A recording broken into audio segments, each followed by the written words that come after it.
हाँ तो मेरे प्यारे मित्रों, 10 महाविद्याओं के विषय में मैं बता रहा हूँ आपको। आज मैं बताऊंगा भगवती भुवनेश्वरी। सुनिए।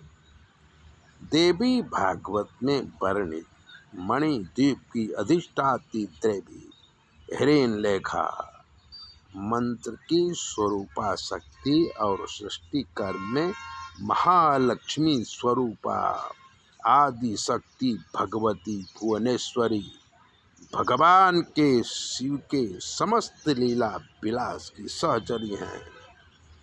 जगदम्बा भुवनेश्वरी का स्वरूप सौम्य और अंक क्रांति अरुण है। भक्तों को अभय और समस्त सिद्धियां प्रदान करना इनका स्वाभाविक गुण है। 10 महाविद्याओं में भगवती भुवनेश्वरी 5वें स्थान पर परिगणित हैं। देवी पुराण के अनुसार मूल प्रकृति का दूसरा नाम ही भुवनेश्वरी है।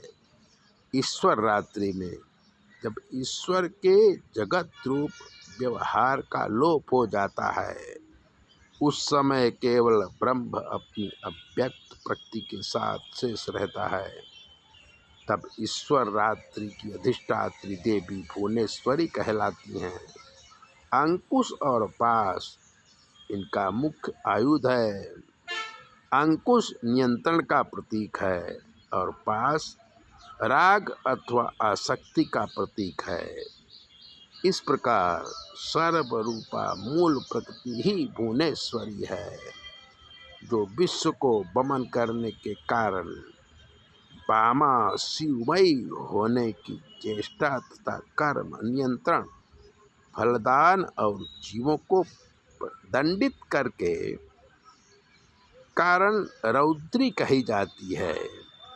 भगवान शिव का वाम भाग ही भुवनेश्वरी कहलाता है। भुवनेश्वरी के संग से ही भुवनेश्वरी सदाशिव को सर्वेश होने की योग्यता प्राप्त होती है।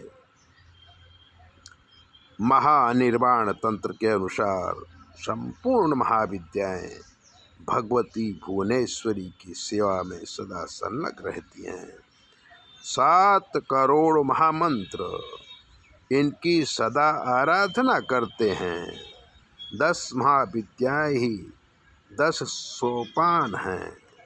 काली तत्व से निर्गत होकर कमला तत्व तक की 10 स्थितियां हैं, जिससे अव्यक्त भुवनेश्वरी व्यक्त होकर ब्रह्मांड का रूप धारण कर सकती हैं तथा प्रलय में कमला से अर्थात व्यक्त जगत से क्रमशः लय होकर काली रूप में मूल प्रकृति बन जाती हैं।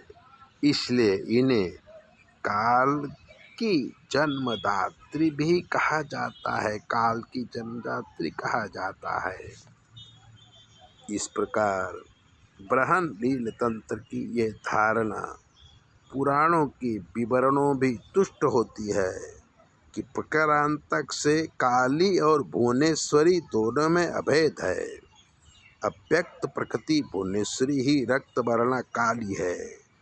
देवी भागवत के अनुसार दुर्गम नामक दैत्य के अत्याचार से संतप्त होकर देवताओं और ब्राह्मणों ने हिमालय पर सर्व कारण स्वरूपा भगवती भुवनेश्वरी की आराधना की थी।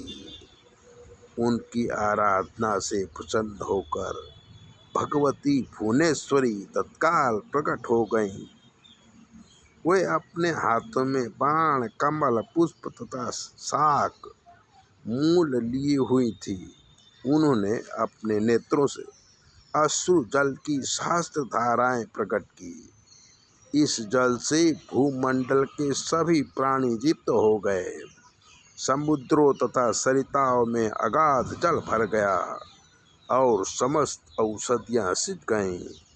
अपने हाथों में लिए गए शाकों और फलों के मूलों को प्राणियों का पोषण करने के कारण भगवती भुवनेश्वरी शताक्षी अथवा शाकंभरी नाम से विख्यात हुई।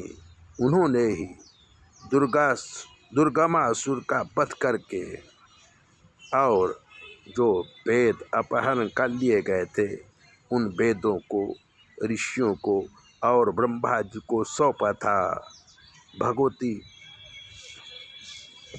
भुवनेश्वरी की उपासना खास करके संतान प्राप्ति के लिए की जाती है।